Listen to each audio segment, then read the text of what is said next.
네. 여러분 안녕하세요. 삶의 의미를 찾아주는 영화를 보시더니 박수에다 후회해주신 것 같은 느낌입니다.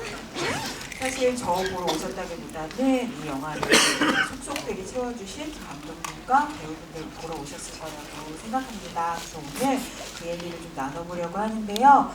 네. 옆에 와 계시니까 제가 한 분씩 호명을 드리는 대로 무대로 모시도록 하겠습니다. 큰 박수로 맞이해 주시면 감사하겠습니다. 네, 이 영화 쓰고 연출해 주신 조광진 감독님, 그리고 네 배우분 금세록, 류경수, 강영석, 한예지 배우님 모두 모시겠습니다. 큰 박수로 맞이해 주세요.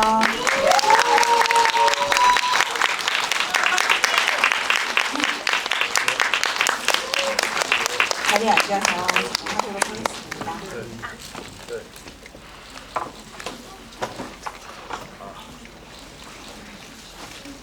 목이 타시는 것 같은 감독님부터 한 분씩 오늘 만나신 관객분들 만나신 소감, 인사 말씀 여쭙고 시작하도록 하겠습니다. 네, 안녕하세요. 카브리올레 연출한 조광진입니다. 네, 더운 날 이렇게 찾아와 자리 빛내주셔서 너무 감사하고요. 호불호가 좀 세다고 얘기를 많이 들었어요. 약간 부디 여기 와주신 관객분들한테 좀 맞는 영화였기를 바라면서 다시 한번 감사 인사드립니다. 안녕하세요. 정기성 역할의 강영석입니다. 오셔서 정말 감사드리고 또 감사합니다. 많은 관심과 사랑 부탁드립니다. 안녕하세요. 오지아 역을 맡은 김세롱입니다. 와주셔서 응원해주시고 바라봐주셔서 너무 감사하고요. 저희 영화 재밌게 보셨으면 재밌었다고 이렇게 홍보도 조금 해주세요. 감사합니다. 안녕하세요. 저는 주한나 역할을 맡은 한예지라고 합니다. 반갑습니다. 금요일에 바쁘실 텐데 귀한 시간 내주셔서 극장까지 찾아와 주시고 진심으로 감사드리고요. 저희 영화가 얘기하고자 하는 그 메시지를 어떻게 전달받으셨는지 모르겠지만은 각자의 삶 속에서 쉴 수 있는 그런 템포를 좀 찾아가는 그런 날들이 되셨으면 좋겠습니다. 고맙습니다. 네, 안녕하세요. 이병재 역할의 류경수입니다. 네, 이렇게 더운데 와주셔서 감사드리고요.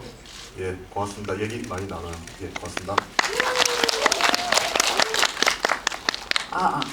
그럼 여러분들 방금 영화 보셔가지고 이 영화의 묘미에 대해서 다들 느끼셨겠지만 아마도 이 영화의 묘미 있다면 이걸 가장 크게 느끼셨을 것 같아요. 네, 이 영화는 사실 장르적으로 이렇게 하나로 규정하기가 어려울 정도로 되게 크게 보면 한 3부 정도 다른 색깔로 이렇게 이어진다고 할 수 있을 것 같은데 그게 어떻게 보면 그 웹툰과 드라마에 이어서 영화 시나리오와 연출까지 발을 넓히신 감독님 색깔이라고도 할 수 있을 것 같아요. 그래서 크게 보면은 처음 부분은 약간 번아웃을 느끼는 직장인의 애와는 다른 드라마 같은 느낌이라면 중간 부분은 좀 재기발랄한 로드무비, 무슨 일이 벌어질지 모르는 로드무비 같은 장르를 풀다가 또 이제 마지막에 가면은 좀 굉장히 영화적인 맛이 배가가 되는 사이코패스 스릴러로 흐르잖아요. 근데 이게 흔한 흐름은 아닌데 어떻게 이런 흐름을 구상하게 되셨는지부터 여쭤볼게요. 예. 그 흐름은, 장르는 말씀하신 대로 다 다르다고 생각하는데 사실 이야기는 하나로 이어졌다고 저는 생각하고 만들었고요. 그 안에서 하고 싶은 이야기들을 다 넣어보고 싶었습니다. 이게 잘 매끄러웠는지는 잘 모르겠습니다만 이야기는 다 썼다고 생각이 들고요. 예, 그렇습니다. 제가 죄송해요. 말을 좀 잘 조리 잘 못해요. 그 1시간이라고 들었는데 이해 잘 양해 말씀 지금 미리 부탁드릴게요. 말을 조리 있게 못하는데 어떻게 그 시나리오를 쓰는 거예요? 말을 잘 못해서 글을 좀 쓰는 편입니다. 예. 그래요? 그럼 시나리오는 조리 있게 쓰시는데 말을 뒷사시는 거 아니죠?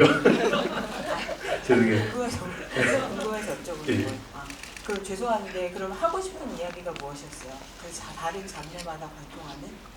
예, 이야기를 좀 이렇게 나열하자 보면은 처음에 말씀하신 게 지하의 번아웃, 네. 그리고 거기서 그 영석과의 로드무비, 마지막에 스릴러 장면이 이렇게 나뉘지만 사실 번아웃이 와서 지하가 스피노자 미친 새끼 하면서 1차를 시작하잖아요. 네. 근데 사실은 그게 어떻게 보면 도피였던 거죠. 그러면서 이제 이 스릴러적인 상황에서 이제 도피가 아닌 자신의 삶을 마주하면서 이제 살겠다 마음먹는 이 방향성으로 저는 이야기를 썼거든요. 그렇습니다. 박수 부장님으로 임명해드리고 싶다. 근데 지금 하신 말씀은 굉장히 조리 있으셨던 것 같아요. 감사합니다. 이해가 쏙쏙 되네요. 그러면 근데 이 하나의 이야기를 이렇게 쭉 이어가지만 말씀하신 대로 이 영화의 어떤 그 색다른 장미를 통과해 나가는 그런 맛으로 이제 영화가 흘러가는데 그 모든 흐름을 꿰뚫고 가는 주인공이 바로 지아잖아요. 그래서 배우님께 여쭤보고 싶은데 사실 그렇다 보니까 그 배우님 입장에서는 지아를 연기하려면 사실 그런 흐름마다 다 다른 얼굴을 보여줘야 되잖아요. 그래서 이렇게 약간 판에 박힌 미소, 버릇 같은 미소를 짓는 모습부터 모든 걸 내려놓은 것 같은 얼굴에 또 나중에는 막 살려고 발버둥치는 그런 뭐 원초적인 모습 같은 것까지. 그래서 배우로서 어떤 면에서는 되게 해보고 싶고 도전적인 느낌이지만 또 쉬운 역할만은 아니었을 것 같은 느낌이 있거든요. 그래서 어떻게 고민하셨는지. 사실 감독님께서 되게 웹툰 작가님이셨잖아요. 그래서 영화 시나리오를 읽었을 때도 되게 만화 같다라는 생각을 많이 했던 것 같아요. 그래서 감독님의 색이 이 영화에 온전히 묻어났으면 좋겠는데 그러려면 감독님과 많은 대화가 필요하다고 생각을 해서 감독님이랑 얘기를 많이 나눈 것 같고 감독님의 그런 어떤 분위기와 색들이 잘 녹아들었으면 좋겠다. 그게 가장 큰 어떤 제 목표 중에 하나이지 않았나 싶어요. 그래서 대화를 정말 많이 하면서 지아라는 인물이 어떤 인물로 만들어야 될지 표현돼야 될지 고민을 많이 했던 것 같고 그래서 저는 사실 시나리오 처음 읽었을 때 그 병재랑 영화 다 보셨잖아요, 그렇죠? 그럼 네. 병재랑 저는 러브라인으로 읽고 있었어요. 아주 재밌게 러브라인으로 읽고 있는데 갑자기 그 전자에서 변해서 갑자기 장르가 변화되는 거예요. 딱 포인트가 바뀌더라고요. 그래서 그런 포인트들도 저는 되게 흥미로웠고 너무 독특하게 다가왔던 것 같아요. 네, 박수 대단히 하나도 대단한 가운데. 그러면 일단 유경수 배우님한테도 이거부터 여쭤봐야겠다. 네. 그러면 그 시나리오를 처음 받아서 읽으실 때 금세록 배우님처럼 정자씬까지는 멜로로 가나보다 이렇게 생각하셨어요? 네, 저도 좀 그렇게 생각 들 수밖에 없었던 것 같아요. 극이어가지고 좀 그렇게 되더라고요. 네. 근데 그럼 이어서 이런 질문 드릴게요. 사실 그 마지막 그 후반 3부에 해당하는 그 부분의 가장 큰 재미라는 게 정말 멜로로 가나 하는 흐름을 이렇게 확 뒤집어 엎는 병재의 본색이 드러나면서부터잖아요. 근데 사실 영화에 사이코패스 많이 나오고 스릴러도 많이 나오는데 이 영화의 병재가 가지고 있는 좀 약간 특이한 점, 매력이라면은 사실 막 진짜 살인을 벌일 것 같고 어딘가 존재할 것 같은 사이코패스라기보다는 어떤 의미에서는 이 영화에서 되게 가장 영화적인 인물인 것 같거든요. 그렇죠. 네. 네, 그래서 지아한테 너 진짜 죽고 싶어? 살고 싶은 거 아니야? 라고 물어야 하는데 그걸 좀 약간 장르적인 재미로 만든 인물이라고 해야 되나? 근데 그 배우님 그래서 연기하시기에는 되게 힘드셨을 것 같아요. 이른바 뭐 톤을 어떻게 잡아야 되나? 약간 이런 면에서.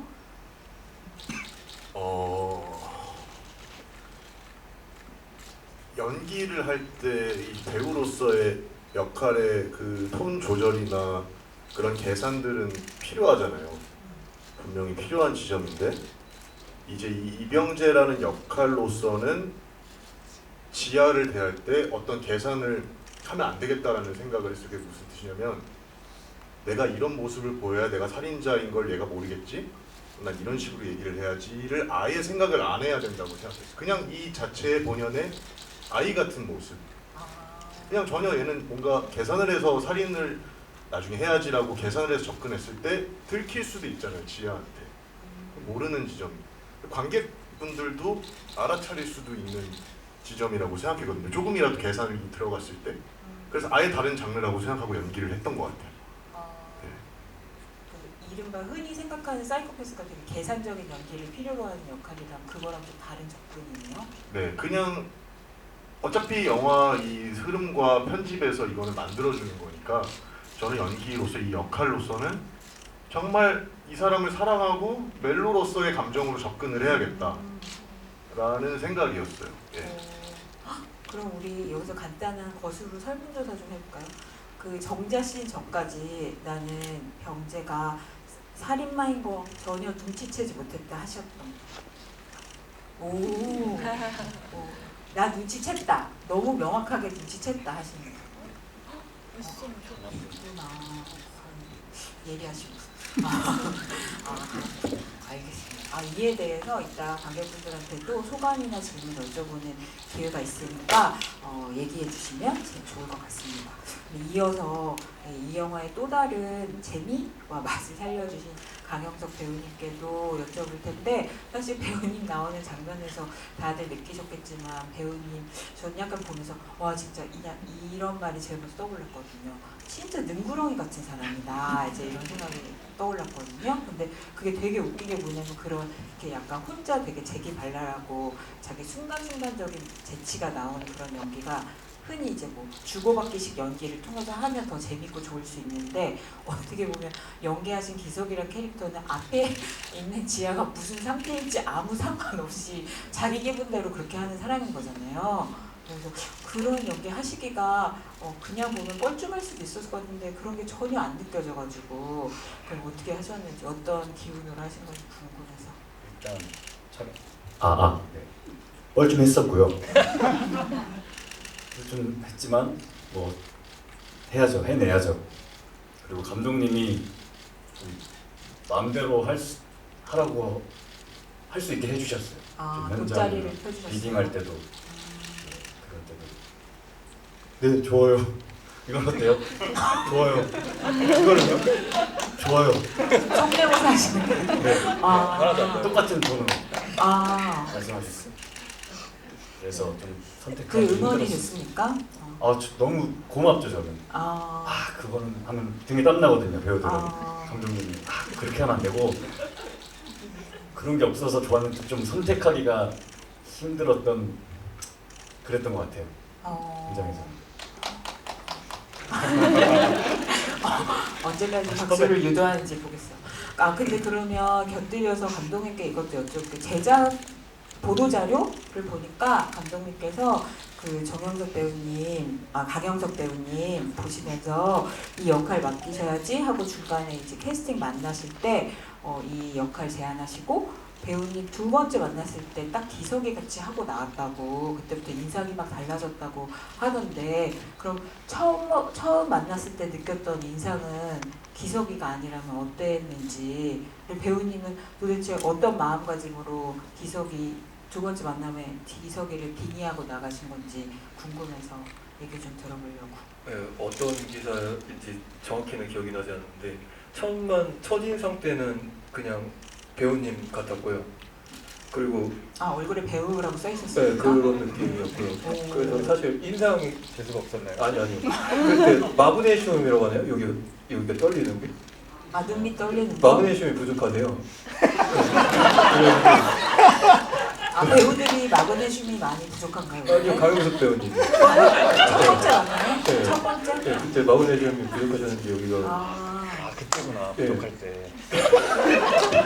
배우님 죄송한데 말씀하실 건 마이크 들고 있어요. 네, 말씀하세요. 그런데 두 번째 만날 때는 이게 충전이 되셨는지 진짜 영화 속 그대로에서 영화 속에는 하남자잖아요. 네. 영화 속에서는 그 정기석이라는 인물이 하남자인데 네네. 그런 모습만 얻는 되게 위트 있고 좀 여유가 느껴지는 되게 네, 그런 그럼이 맞죠. 좋은 쪽으로 그런 이미지가 바로 그냥 딱 있어가지고 저는 그 정기석이라는 캐릭터가 너무 애착이 갑니다. 배우님하고 너무 닮았고요. 제가 낯을 많이 가려요. 이게 긴장돼서 아마 떨렸을 거예요. 마그네슘은 그냥 농담으로 아마 한 걸 거고 긴장을 좀 해가지고. 근데 두 번째 만나면 또 안 해요. 금방 풀려요. 낯가림. 오늘도 내일 다시 하면은 말 더 잘할 거야. 네? 내일요? 일선. 아마 그랬을 것 같아요. 제가 처음 감독님이나 누구를 만날 때 엄청 긴장. 혀철하고. 근데 두 번째 만남에서는 그러면 낯가리지 않는 본연의 모습이 나온 거예요? 기석이를 빙의했다기보다? 좀 그런 것 같아요. 아마 오래돼가지고 잘 기억은 안 나는데 그게 맞는 것 같습니다. 그럼 본연의 모습 기석이랑 비슷하다고 봐도 되는 거예요? 전혀 다르죠. 쟤랑요? 이게 무슨 말씀하시는지 아세요? 네, 정리가 안 돼서. 저 학교에 1년 선배거든요. 네. 그럼 제일 잘 아시겠네요. 여기까지 하겠습니다. 다 말하면 그럼 신기한 게 두 분이 대학교 선후배시고 저희 둘이 대학교 동기예요. 진짜요? 일부러 그렇게 하신 거 아닌데. 네, 전혀 아니었는데 그렇게 됐었습니다. 학연 이렇게 드러나는 학연을 그렇군요. 그래서 약간 정말 그 1부의 재미, 2부의 재미, 3부의 재미가 다 다른데 약간 그거에 맞춰서 배우님들의 어떤 연기를 보는 그 묘미도 다른 것 같아서 그게 저는 좀 재밌게 영화를 보게 되는 점 중에 하나였습니다. 그러면 그 한예지 배우님께도 이어서 질문을 드릴게요. 그 사실 진짜 그 안나는 그 초반에 나오지만 어떻게 보면 이후에 지아에게 어떤 아주 큰 행동의 동기를 마련해주는 역할이라는 점에서 계속 이제 곱씹게 되는 그런 인물 중에 하나잖아요. 근데 이 안나도 사실은 맨 처음에 찾아왔을 때만 해도 지아도 그렇지만 이 사람이 지금 약간 삶을 마감할 생각을 하고 있다 이런 거를 눈치를 못 채잖아요, 지아가. 근데 배우님은 어떻게 보면 그걸 마음에 품고 있는 인물을 연기하는 거니까 이걸 어느 정도까지 어떻게 드러낼 것인가, 관객들한테 이른바 진짜 눈치챌 수 있게 연기를 해야 되는 건가, 이제 이런 거에 대한 고민도 많이 있으셨을 것 같아요. 네, 고민이 많았고요. 평상시에 저는 되게 친구들한테 다 좀 털어놓는 스타일이고 솔직하게 좀 하는 활동적인 스타일이다 보니까 사실 이제 안나가 초반엔 이해가 잘 안 갔어요. 너무 주변에 아무한테도 드러내지 않고 그렇게 묵묵히 가슴속에 담고 있다는 게 사람이 이해가 안 가는 게 아니고 저한테 와닿지가 않는 거예요.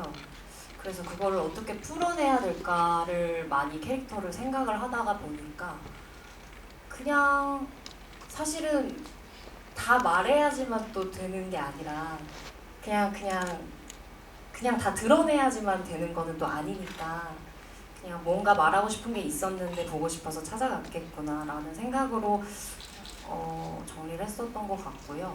그리고 안나랑 좀 더 친해지려고 노력을 많이 했었고요.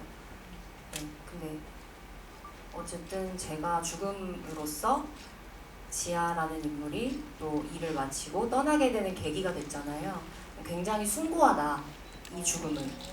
네, 안나의 죽음으로써 지아를 살게 했으니까 숭고한 죽음이다 라고 정의를 내렸던 것 같습니다. 근데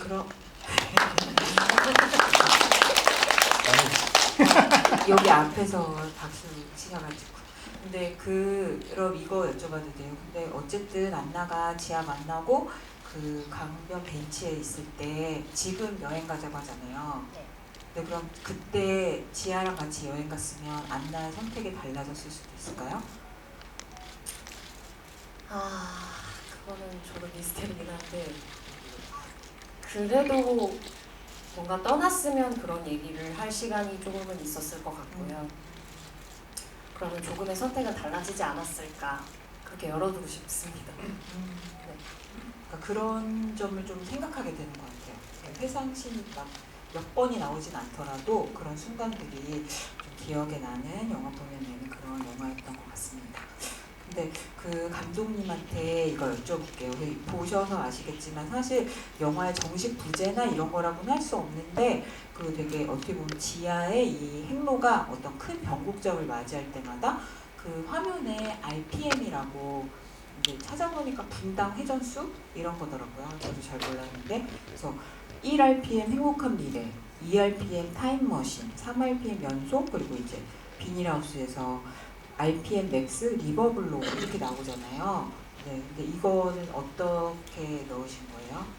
예, 그 막을 이제 RPM이라고 했고요. RPM은 말씀하신 그건데 제목이 또 카브리올레고 예, 자동차 용어니까요. 그거 그냥 정층적인 그냥 1장, 2장, 3장, 4장 이거를 RPM으로 표현했습니다. 그 질문이 맞나요? 맞아요. 예. 극이 그렇게 고조되는 거를 긴장감이 고조되는 거를 그렇게 나타내신 거예요. 긴장감이라기보다 이제 진행을 긴장감은 아니고 네. 일단 진행이다. 예. 이렇게 알겠습니다.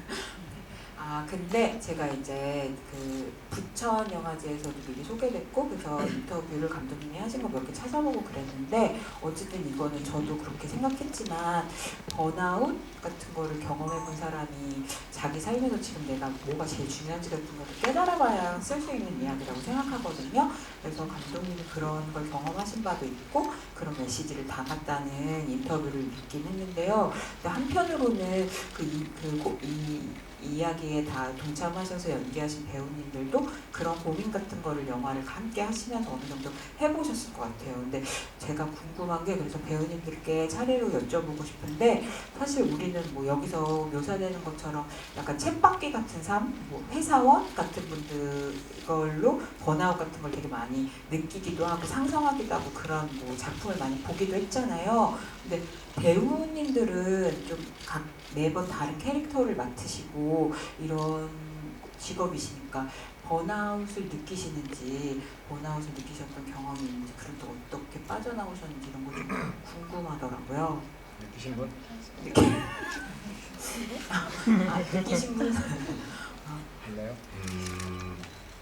모르겠어요. 그 일에서의 번아웃은 없었던 것 같아요.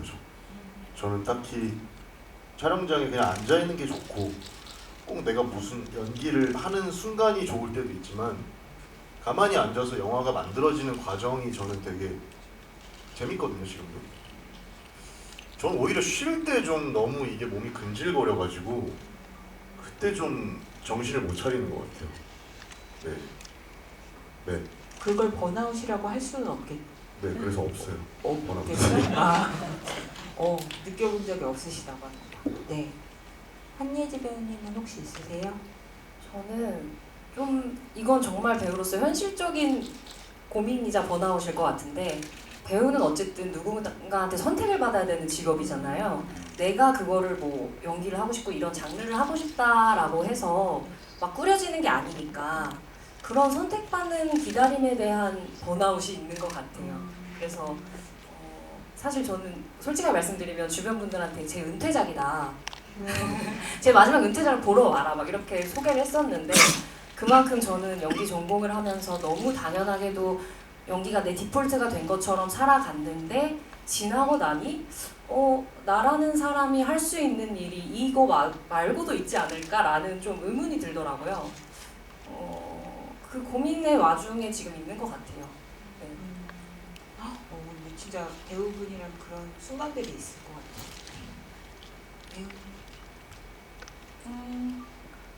번아웃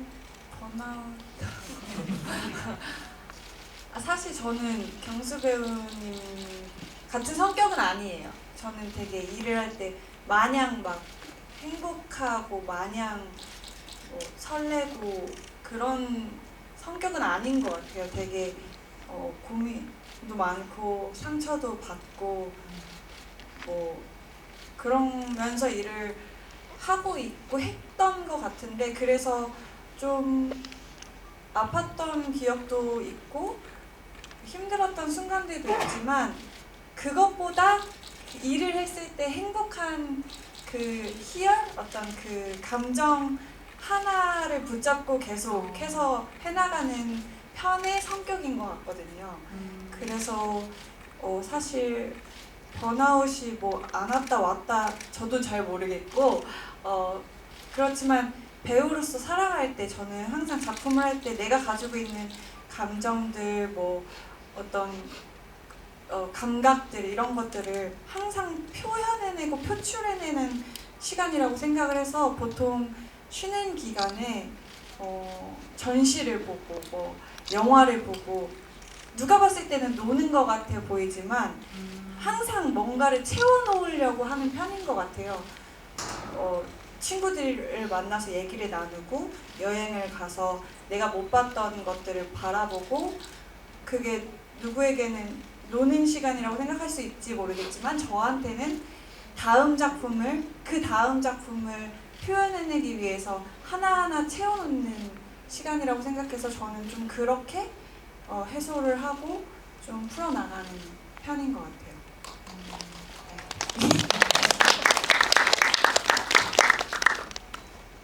번아웃 없습니다. 없었습니다. 없을 것 같습니다.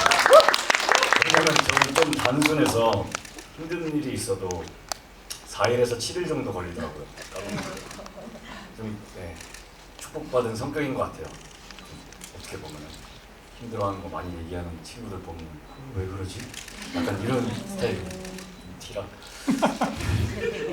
그래서 저는 15년도부터 한 달 이상 쉰 적이 없거든요.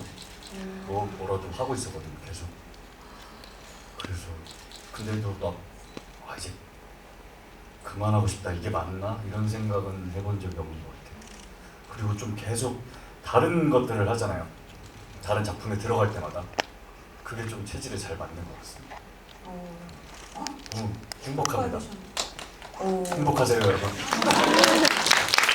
번아웃을 물어봤는데 행복하다고 답변을 하시니까 진짜 우와 이런 생각이 드네요. 네, 그렇다면 감독님께 이제 이거 여쭤보고 싶은데 그래서 감독님도 그 인터뷰 보니까 번아웃을 경험한 적이 있다고도 하셨고 네, 이 영화에서 어쨌든 번아웃을 통해서 감독님이 풀어내는 이 다채로운 이야기에 메시지를 추리자면 이제 이런 거잖아요. 자꾸 내일을 보고 미래를 이렇게 저당 잡힌 듯이 살지 말고 오늘을 생각하고 나를 바라봐라 이런 거잖아요. 이 영화의 메시지가. 근데 번아웃을 통해서 되새길 수 있는 어떤 삶의 즐거움 같은 게 이렇게 메시지로 정혜 감독님께서 이제 얘기하시는 이유를 평소 그 느끼신 경험에서 어떻게 추리신 거예요? 네, 지금 정리를 되게 잘 해주셨는데 저도 번아웃 얘기를 좀 하면은 만화가잖아요. 네. 그래서 만화가는 주간 마감을 이제 계속해요. 그런데 이게 사실 굉장히 저는 어려운 일이라고 생각이 드는데 모든 만화가들이 그걸 하죠. 거기서 가장 힘든 일은 만족이 안 돼도 마감 시간이 되면은 넘겨야 된다는 연재를 해야 된다는 거죠. 그 독자들과의 약속이니까. 네. 그러다 보면은 점점 퀄리티가 떨어질 때도 있어요. 안 그러신 되게 대단하신 작가님들도 계신데 저는 그러지 못했고 저는 이것보다 더 잘할 수 있는데 시간의 제약 때문에 이걸 이만큼밖에 못해도 일단은 이 약속을 지켜야 된다 할 때 있어요. 이거를 저도 꽤 오래 했죠. 이제 10년이 넘었습니다. 근데 그러다 보면은 저도 쉰 적이 사실 없어요. 저는 20대 때부터. 그런데 저도 이 영성님 타입이었는데 갑자기 어느 날 와요? 나도? 근데요. 네. 그러다가 제가 아무리 개판으로 뭐라고 연재를 하셨어요? 죄송해요. 네. 아무리 저컬로 마감을 하더라도 네. 죄송해요. 이거 하나가 제 어떤 신념이었어요. 마감 시간을 지킨다. 근데 이걸 제가 한 번 어긴 적 있어요? 어긴 적 있어요. 제 결혼식 날에도 마감을 하고 신혼여행을 안 갈 정도로 예, 아이가 태어나도 마감을 완료를 하고 그 주에도 완료를 하고 마감을 먹은 적이 단 한 번도 없었는데 그게 저한테 어느 정도 엄청난 신념이었는데 어쩔 수 없이 한번 그 휴재를 한번 하게 된 날이 있었어요. 근데 그 뒤로 마감을 못 그러니까 그게 안 되는 거예요. 마감을 그게 뚝이 무너지듯이 한번 저기 되니까 그전에는 너무나 당연하고 너무나 항상 해오던 것들인데 네. 그게 뚝이 무너지듯이 와르르 아무것도 제가 할 수가 없게 되는 상태가 되는 거예요. 같이 그래서 이게 그 같이 하시는 작가님들도 계실 거고 같은 회사 같이 하는 회사분들도 계실 텐데 그 분들한테도 제가 죄송합니다라는 말도 평소에 그렇게 많이 하는 타입이 아니었는데 그 어느 순간부터는 죄송합니다가 입에 붙었어요. 예, 그게 또 이게 번아웃 중 하나일 수도 그러니까 번아웃이라고 하더라고요 이런 것들을. 예, 질문이 뭐였죠? 죄송해요. 우는 거 아니죠? 제가 아니죠. 네, 물어본 적이 없어요. 거짓말. 근데 거기서 그런 경험을 통해서 이 영화에 담은 메시지처럼 번아웃에서 중요한 건 결국 오늘을 주시하고 나를 보는 거다 이런 걸 깨달으신 게 어떻게 된 건지. 저는 또 오늘만 봐도 안 된다고 생각합니다. 저는 미래도 봐야 될 것이고 과거도 봐야 될 것이고 언제나를 이제 또 봐야 될 것인데 중요한 거는 뭐 오늘이든지 내일이든지 20년 후든지 자신을 마주하는 게 저는 굉장히 중요하다고 생각하거든요. 저는 그거에 좀 담겼으면 좋겠다라고 생각했어요. 네. 저는 어떻게 그랬었냐면은 네. 한번 그래서 회사가 있는데 직원들도 너무 보기 싫은 거예요. 아무 잘못 없어요. 그냥 아무도 보기가 싫은 거예요. 네. 우리 회사가 망해버렸으면 좋겠다라고 생각했어요. 본인의 회사, 네. 그죠? 네. 네. 일을 그러니까 그냥 하기 싫어서. 하기 싫어서가 아니라 짐이 어깨가 무거웠나 봐요. 제가 그릇에 담게 저희 몇 명 있는 회사가 저한테는 좀 버거웠었나 봐요. 그 상태에서 이 회사 운영을 하다 보니 그래서 회사가 망해버렸으면 좋겠다라고도 생각을 했었는데 네. 애들한테 이런 하소연을 하지도 않죠. 그러다가 어느 날 미팅이 있어가지고 낮에 애들이랑 모여가지고 그냥 아무렇지도 않은 그냥 이야기를 했었는데 그냥 시시껄렁한 서로 그냥 대화를 했었는데 그냥 여기 얹혀있던 게 쑥 내려가더라고요. 아, 내가 왜 이 사람들과 같이 일하고 있었지? 같이 있는 게 좋아서, 왜 가족들이 좋아서, 직원들이 좋아서, 내가 좋아하는 동생들이니까 같이 있고 싶고 얘네들이랑 같이 멋있는 그림을 그리고 싶었구나. 이게 그냥 내가 원하는 거구나. 내가 어떤 나의 성공이 뿐만이 아니라 얘네들과 같이 재밌는 멋있는 그림을 그리고 싶은 게 내가 진짜 원하는 거구나. 바로 그냥 저는 다시 힘이 나더라고요. 하지만 또 반복됩니다. 이렇게 또 힘이 없어지다가도 다시 얘네들 보면 힘 나기도 하고 그랬던 것 같아요. 지아도 지금 삶을 이제 마주해서 살려고 하겠지만 또 살다 보면은 또 오겠죠. 그러면 또 뭐 그럴 테고 또 이제 자기를 이제 마주하는 방법도 알았으니 또 다음번에도 현명하게 뭐 살아낼 테고. 예. 조광진 감독님께 질문이 있는데 직원들도 하지 그런 마세요. 생각을 했을 거예요. 회사가 망했으면 좋겠다라고. 어떡해. 사장이 보기가 싫다는 직원들이. 뭐라고요? 네. 이상입니다. 혹시 직원들과 자유롭게 소통하시는 편이에요? 저희는 진짜 소통이 아주 좋은 편입니다. 본인만 소통이 수월하다고 생각하는 거 물어봐야지. 저희는 소통이 저희 회사의 유일한 장점입니다. 마파람이죠. 네. 마파람 직원분 계세요? 진심으로 근데 매우 소통 잘하고 있고 저희 감독님 최고입니다. 누가 봐도 왜 왔죠? 회사 생활을 진짜 잘하시는 것 같아요. 그렇지 않아요? 우와. 되게 유능한 직원분이 많았네요. 네. 알겠습니다. 네. 그러면 여러분 한 20분 정도 남았어요. 벌써 1시간 정도. 혹시 영화 어떻게 보셨는지 그리고 배우분들 감독님께 궁금한 거 있으시면 제가 하나 둘 셋 할 테니까 미리 힘들지 마세요. 네. 그러면 손 들어주시면 현장에서 그 마이크 드릴 건데요. 너무 감사하니까 오기 전에 대기실에서 5분이 친필 사인하신 포스터를 질문자분께 마이크 없는데 마이크 있는 것처럼 말씀하시고 드리도록 하겠습니다. 네, 그러면 감독님 하나 둘 셋 하면 감독님이 한 분 정해주세요. 이렇게 한 분씩 질문자 정해주세요. 잘 보세요, 감독님. 지금 눈뽕이 있어가지고. 눈뽕이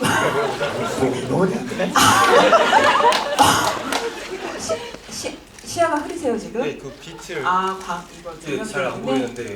그럼 감독님 빼고 네. 배우님이 골랐어요. 네, 하나, 둘, 셋. 이거 제일 잘 보입니다. 네, 정확하게 얘기해 주셔야 돼요. 어디 계신지. 네. 앞에서 세 번째 줄에 셔츠 입으신 분께 드릴까요? 앞에서 세 번째 줄에 셔츠 입은. 네네.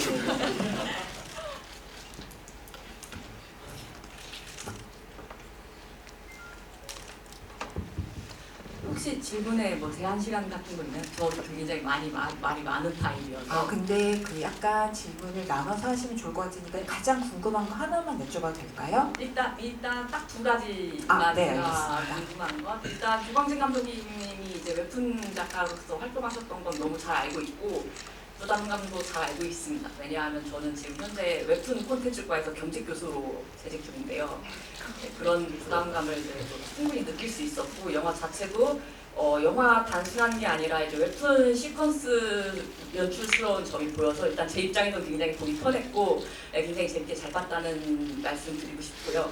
그리고 두 번째는 이제 영태 캐릭터를 제가 사실 굉장히 많이 기대하고 있던 캐릭터예요. 왜냐하면 교수이기 전에 저도 이제 류병수 배우님의 이제 팬이기 때문에 굉장히 기대했던 캐릭터인데 병재? 네, 병재를 굉장히 기대하고 있었어요. 근데 이제 병재가 사실은 이제 연쇄살인만 하는 뉘앙스를 주지만 딱히 그 사연을 주지 않잖아요.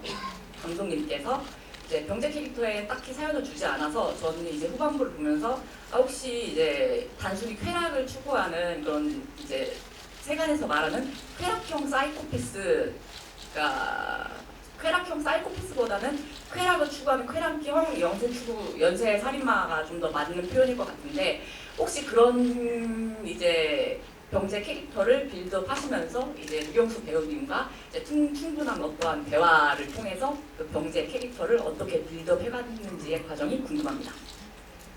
다 감독님께 드리는 질문이라고 보면 될까요? 첫 번째는 네. 질문이 아니라 응원 아니었어요? 그렇죠. 잘 들었습니다.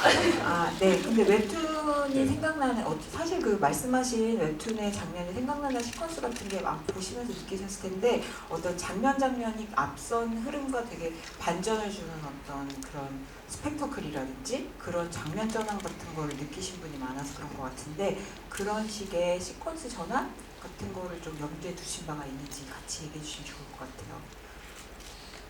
아니면 넘어갈까요? 넘어가요. 넘어가고 그리고 패스가 있었어? 네. 패스는 말씀을 조리 있게 못 하신다는 감독님만 쓰는 걸로 하겠습니다. 그러면 그 병재라는 캐릭터가 쾌락형 연쇄살인마라고 보신 것 같은데 그런 식으로 설계하신 건지.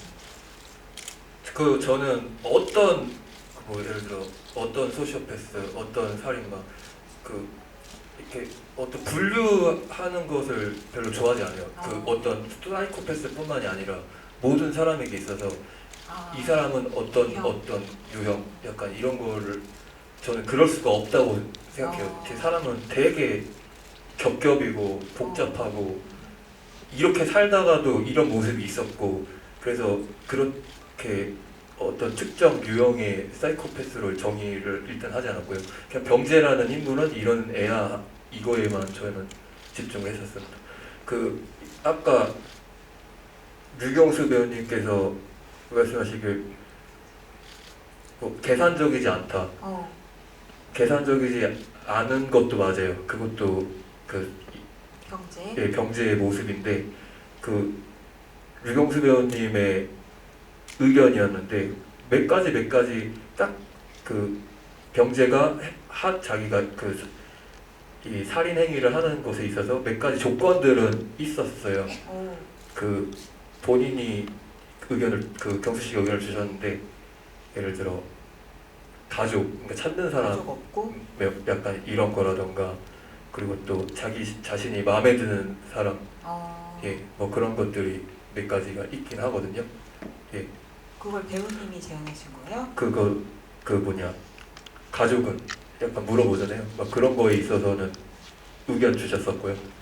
예. 네, 배우님이 이어서 답변해 주시면 좋을 것 같아요. 근데 말씀하신 것처럼 사실 보면 지아가 첫 살인 대상은 아닌 것 같은 느낌이 비닐하우스 그렇죠. 네. 있잖아요. 네, 그래서 어떤 계획과 천진난만함 사이 아니면 어떤 병재가 그러니까 어떤 사람이라고 생각하시는 병재를 말할 수 있는 약간 가장 중요한 키워드 같은 거 생각하신 것 중에 키워드라고 얘기하기에는 조금 어려울 것 같고 일단 아까 말씀하신 그 가족 그거는 그러니까 없었는데 받으셔도 되는데 없었는데 이게 말이 되나? 의 질문이 있었던 것 같아요. 진짜 블랙박스 요새 다 있고 정말 이거는 가족만 있어도 이게 실종이 되면 그냥 찾아버릴 텐데 금방 잡힐 것 같은데 이게 처음도 아니고 몇 번 이게 있었다면은 과연 얘가 안 잡혔을까? 그래서 이 모든 과정들이 지아와 만나서 얘기를 나누고 하는 것들이 이제 어떻게 보면 좀 면접 같은 거였겠죠, 얘한테. 내가 죽여도 되는 앤가의 과정이었던 거죠. 같이 시간을 보내면서. 탐문 이런 거. 사실 바로 죽여도 되는 건데 근데 이제 얘는 걸리지 않아야 되니까 그런 과정이었던 것 같고 그럼 병재 그런 앤 것 같아요. 좀 이렇게 평화롭게 살다가 시골 생활이 좀 이제 무료할 때쯤 또 새로운 사람이 우연찮게 나타나면 재밌게 또 놀 사람이 나타났구나. 좀 인간이지 않나. 그러니까 좀 어려워요 이게. 그러니까 관객분들이 보시기에 예를 들어서 어떤 영화를 보던 저런 사람이 어딨어, 에이 저런 경우가 어딨어 이런 어떤 평이나 생각들이 있죠. 저도 볼 때 그럴 때가 있고 근데 그런 건 없는 것 같아요. 모르잖아요 사실 우리가 뭐 어떤 지구의 모든 사람을 다 만나본 게 아니니까. 그래서 좀 많은 것들을 열어놓고 좀 캐릭터를 만들어 보기도 하고 좀 그런 편인 것 같아요. 네, 그래서 병재가 주는 그런 독특한 매력이 이 영화의 후반부를 가장 크게 좀 이렇게 장식하는 거 아닌가 그런 생각을 영화 보면서 많이 했습니다.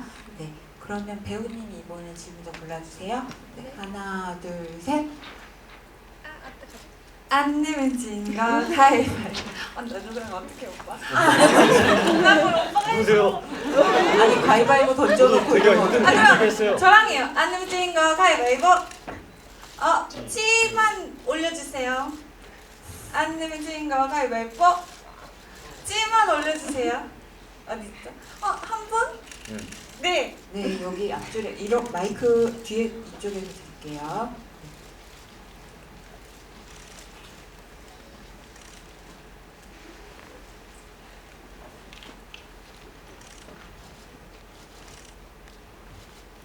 예, 영화 잘 봤습니다. 부천에서 보고 두 번째 보는 건데 배우분들한테 질문이 있는데요.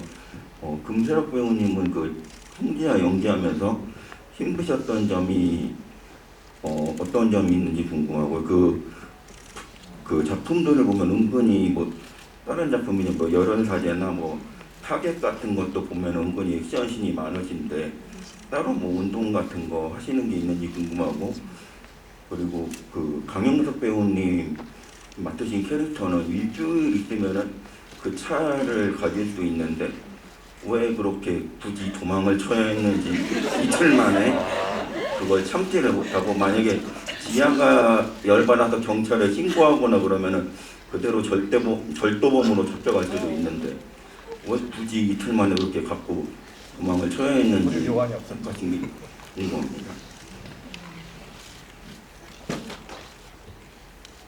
저는 운동을 되게 좋아하고 나름 잘하는 사람이라고 생각을 하고요. 제가 하루에 뭐 2시간에서 3시간 정도 운동을 해요. 그냥 헬스를 그렇게 열심히 하면서 그냥 살고 있고 액션 이번에 그 저희 영화의 첫 촬영이 제 전 남친이랑 이 복싱하는 장면이었거든요.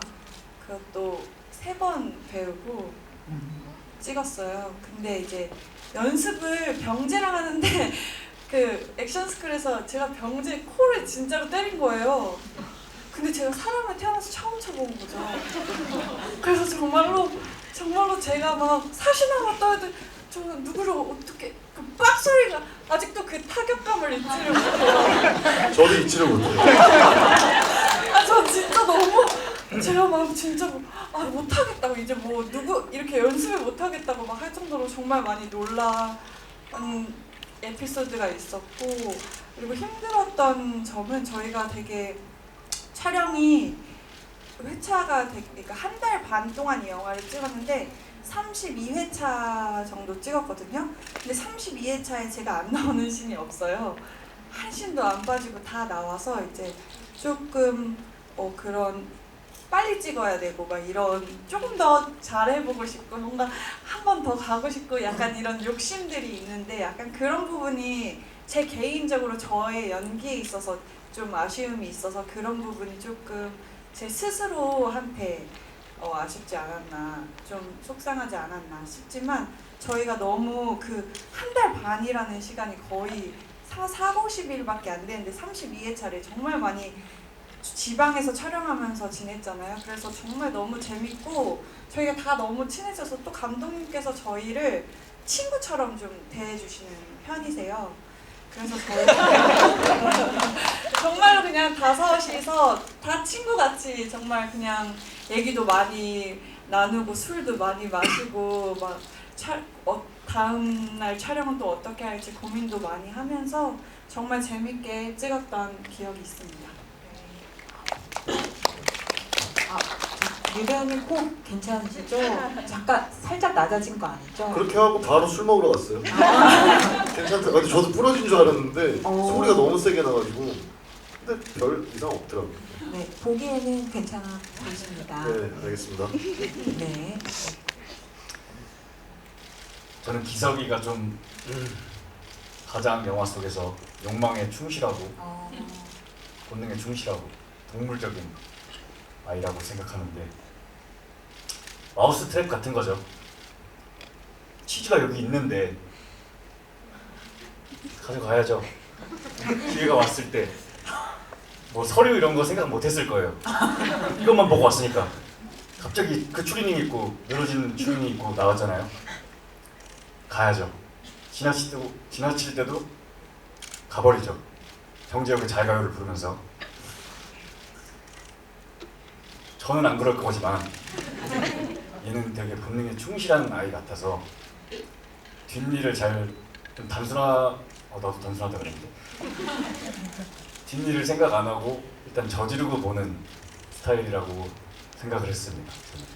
기석이는 그런 애다. 네. 보충을 좀 드리자면은 그 지아가 노코 같잖아요. 키를. 네, 그리고 영석이는 지아를 굉장히 잘 아는 사람이에요. 그래서 사실 죄송한데 캐릭터랑 배우 이름을 왜 자꾸 그러시는 진짜. 죄송해요. 우리가 어떻게 받아들여야 네. 되지? 기석은 지아를 잘 아는 친구고 그래가지고 사실 줬다 뺏을 그런 거는 없을 거고 네. 그리고 다시 지아가 서울 왔을 때는 사실상 하루 이틀밖에 안 지난 상태인 거죠. 네, 그래가지고 서류는 기석은 아마 그 다음에 만났을 때 이제 필요할 때 받으려고 하지 않았을까 뻔뻔하게. 네. 그렇다고 합니다. 네. 그럼 또 얘기해 주실 분 있으실까요? 이번에는 한혜지 배우님이 골라주세요. 하나, 둘, 셋. 잠시만요. 저 눈을 좀 보고 어필을 좀 해보시겠어요? 눈빛으로 어필하는 거 진짜. 근데 못 본 척 못하겠어요. 지금 2회차 관람하셨다고 지금 써져 있는데. 그럴까요? 그럼 맨 앞줄에 모자 쓰신 분께 드릴까요? 네, 영화 어제 개봉부터 해가지고 2회차 보고 있습니다. 반갑습니다. 짧게 2개만 질문 드리겠습니다. 감독님께 하나, 유배우님께 하나인데요. 감독님께는 그 병재의 경운기 뒤쪽에 보면 로고를 벤치로 붙이셨어요. 그걸 왜 붙였는지 궁금하고요. 그다음에 이경수 배우님은 병재가 그 죽인 시신들을 무슨 드럼통에 보면 뭐 식물이 숨겨져 있는데 왜 저기 지하과에는 억새를 싣고 싶어 했는지 궁금합니다. 예, 그 대놓고 데뷔를 주고 싶었고요. 그 지하에 카브리올레와 그 경운기, 그 오픈카래요. 경운기가, 카브리올레가. 감독님 정신줄 붙잡으셨네요. 아직 안 끝났어요. 네. 그래서 같은 그거에 약간 다른 데뷔를 주고 네. 싶었습니다. 네. 감독님이 얘기해 주셔야 될 것 같아요. 억새 그걸 왜 지하에 드럼통에 억새를 준 그 억새풀, 예. 억새풀이 저한테는 억세다는 이미지가 있었어요. 근데 너무 억세게 반항하니까 약간 그거 드럼통에 항상 파문 꽃들을 이제 심는데 지하는 억새풀이 너무 억세다, 억새풀이 잘 어울린다 이 생각이었습니다. 그렇구나. 일종의 말장난이었을 수도 있죠. 말장난입니다. 어려운 자꾸 억세게 이거를 반항을 하니까 이제 얘는 계속 말장난을 하니까 시종일관. 네, 억새에서 억새를 심으려고 했다고 합니다. 네. 그러면 류 배우님이 이제 골라주세요. 하나, 네. 둘, 셋. 뭘 만들어 오셨어요, 저 뒤에. 네, 저거 지금 만들어 들고. 오신 거예요? 진짜? 네, 우와. 맞습니다. 저도 2회차 본 관객인데요. 우와. 정말 영화 제가 진짜 정말 좋아합니다. 제가 처음 봤을 때 한동안 아재 개그 치는 사람들 굉장히 싫어하게 됐어요. 네. 경제가 살인마일지도 모른다 느꼈던 게 그때 지하에게 고무신을 갖다 주잖아요. 근데 실제 시골집이라고 다 막 고무신만 있진 않거든요. 작업화도 있고 운동화도 있을 건데 하필 왜 고무신 줬을까?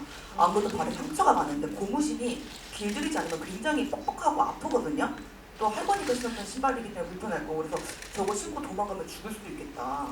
그런 생각이 들어가지고 그때부터 좀 의심을 많이 했어요. 네, 그래가지고 근데 관객님 고무신 많이 신어보셨나봐요. 네, 할머니 분장하느라고 어릴 때 좀 많이 신은 적이 있고요. 그걸 이제 감독님께서 이제 생각하시고 넣으신 건지도 궁금하고 또 유경수 배우님한테 이거 정말 단순한 질문인데 입으셨던 그 작업복 있잖아요. 네. 그게 통풍이 진짜 안 되거든요. 또 많이 더우셨을 괜찮으셨는지 그게 좀 궁금합니다. 더웠습니다. 아닙니다. 고무신? 예, 이게 꿈보다 해몽인 것 같은데 저는 그 정도까지 생각이 미치지 못했어요. 죄송합니다. 감독님은 고무신 많이 안 신어보셔서 그렇구나. 저도 신어봤는데 저는 신고도 잘 뛰었고 그리고 말씀하신 대로 만약에 생각이 있었으면 좋았겠지만 고무신이 그런 의미는 아니었어요. 근데 오늘 저런 꿈보다 해몽 해석 들으셨으니까 네, 너무 감사해요. 아니 이제부터 그렇다고 어디 가면 알겠습니다. 맞아요. 그렇게 하세요? 예. 네, 알겠습니다. 감독님 시야는 좀 분명히 뚜렷해지셨어요? 예, 제가 한번 그러면 골라볼까요? 야심차게 한번 예. 골라보실래요? 네, 하나, 둘, 셋. 네. 예.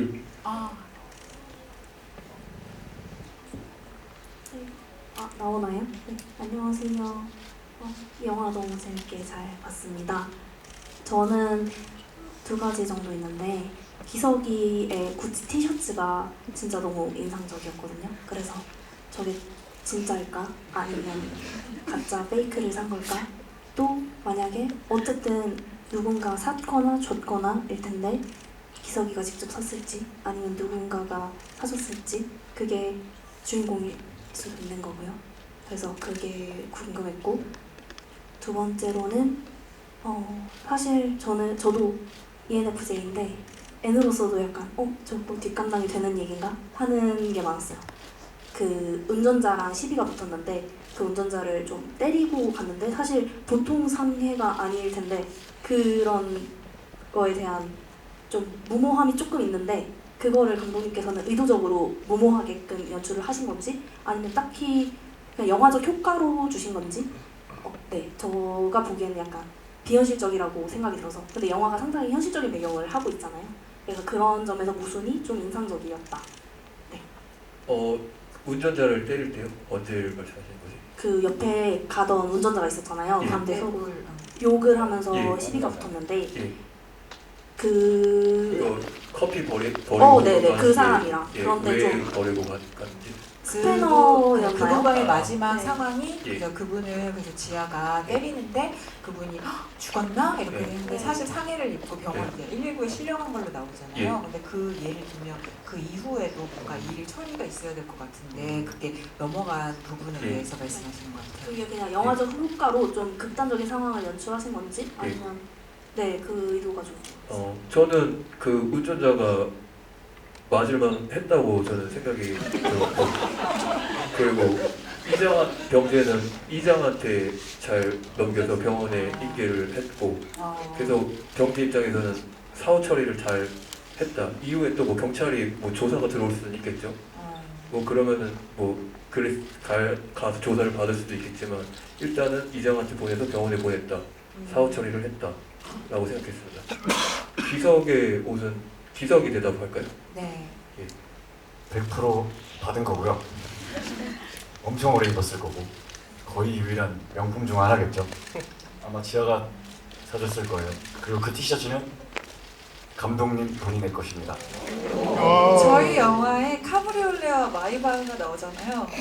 감독님 겁니다. 감독님 차예요. 진짜요? 바지도 감독님 거였습니다. 아까 샤넬백은 사모님 거예요. 진짜요? 네. 그게 다 정품이었어요. 다 촬영을 할 때. 감독님입니다. 감독님 냄새가 엄청 났어요 옷에서. 근데 어디 사세요? 왜 이렇게 비싼 게 되게 많으시? 지금 어디 사세요? 영화 찍기 위해서. 올려놓으신 건가요 옷을? 몇 년 전부터? 감독님 지금도 그지 신발 신고 있어요. 좋아하세요 그 브랜드를.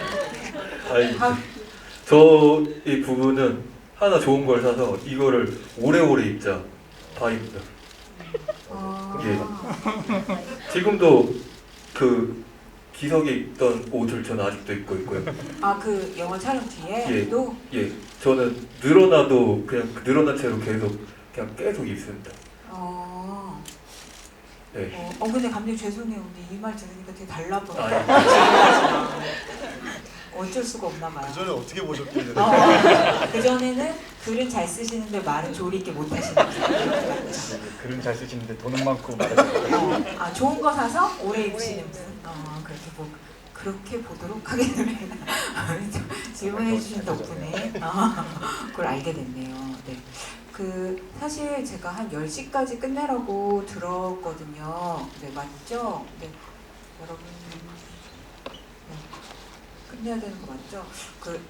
너무 아쉽죠? 네. 그래서 다음 GD도 있으니까 그때 와달라는 말씀을 드려야 될 것 같고 오늘은 일단 여러분들 너무 영화 잘 봐주시고 세세하게 짚어주셔서 너무 감사하고요. 오늘 이렇게 여러 번 보신 분도 많은데 같이 하신 소감 어떠셨는지 한 번씩 이야기 듣고 마무리하도록 하겠습니다.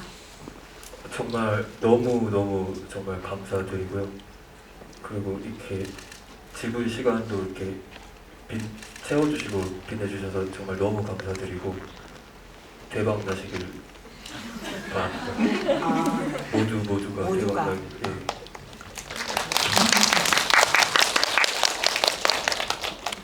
저도 이런 걸 많이 안 해봐서 너무 떨렸는데요. 25일엔 더 잘할 수 있겠죠. 아까 말했듯이 다들 적게 일하고 많이 버세요. 이렇게 아까 전 관에도 오신 분이 또 여기 계신 분들도 있으시더라고요. 정말 이렇게 응원해 주시는 마음 너무 감사히 받고 잊지 않고 오래오래 기억하겠습니다. 지아가 여행을 떠나서 새로운 자신의 모습들을 마주했듯이 여러분들도 언젠가 여행을 떠나셔서 자신이 모르는 자신들을 좀 찾아가는 그런 시간도 보내실 수 있었으면 좋겠습니다. 감사합니다. 오늘 함께 할 수 있어서 너무 재밌고 기뻤고요. 우리가 너무 바쁘게 사느라 좀 자신을 다 못 돌보는 것 같아요. 그래서 좀 더 내 자신을 사랑하고 나와의 시간을 좀 많이들 가지셨으면 좋겠습니다. 밥 잘 챙겨 드시고 건강하세요. 감사합니다. 예, 항상 이렇게 제가 작업물을 영화를 만들어가지고 이제 관객 여러분들 만날 때 항상 좀 설레고 걱정도 되고 그러는데 이렇게 또 극장에서 관객 여러분들을 만날 때는 항상 되게 기분이 좋고 좋은 기운을 얻어가는 것 같아요. 그래서 되게 오늘 저도 뜻깊은 시간이었고 와주셔서 너무 고맙습니다. 항상 건강하세요. 그럼 다 같이 일어나서 하나 둘 셋 인사하고 끝낼까요? 우리 사진 여기서 찍어야 돼요. 사진 찍어요? 사진? 아 이렇게 관객분들이랑 찍을까요? 인사 먼저 하고. 아, 네 인사 먼저 하고 하도록 하겠습니다. 네, 하나 둘 제가 할게요. 하나 둘 셋. 고맙습니다. 감사합니다. 여러분들 괜찮으시면 오늘의 열기를 기록하는 의미에서 배우분들이 여기 객석 앞으로 가셔가지고 공식적으로 사진 한번 찍도록 하겠습니다.